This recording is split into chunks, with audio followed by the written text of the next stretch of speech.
You went into Grandma's house and opened up the refrigerator, and there was Vernors. That's all you had. The history of America's oldest surviving soda pop brand actually rests in a suburban Detroit basement. Some people might say it's an obsession. Vernors is such a small company that, compared to a Coke or Pepsi or something like that, you'd never really thought they'd have just hundreds, thousands of different advertising items.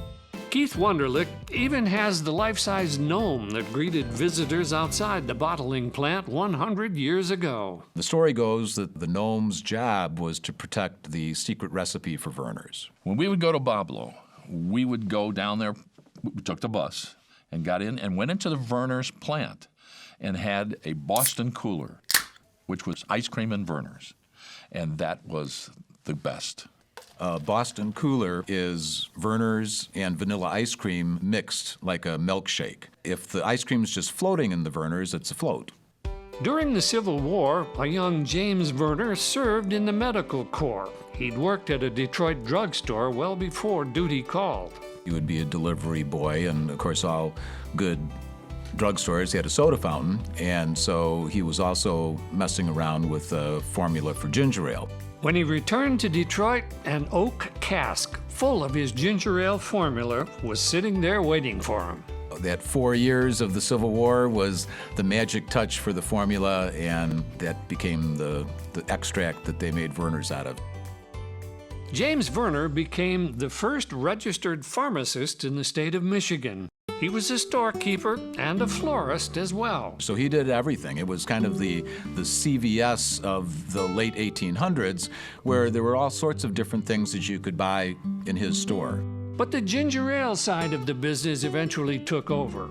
Mr. Verner moved to Woodward and Jefferson and made it a destination location. There was the main soda fountain downtown on the river that was absolutely huge. I mean, just a palace of a soda fountain. It was such a special time where going to the soda fountain was a night out. James Verner even moved into politics. He ran for mayor. Now, had he not lost, James Verner could have been sitting there instead of, what's his name, Hazen Pingree. In the 1950s, the Vernors plant moved over to Gratiot Avenue.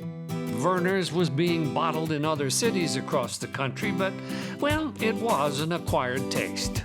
It just had a kick that other ginger ales didn't. You had to learn how to drink Vernors because you had to stop breathing about here or you wouldn't be taking a sip.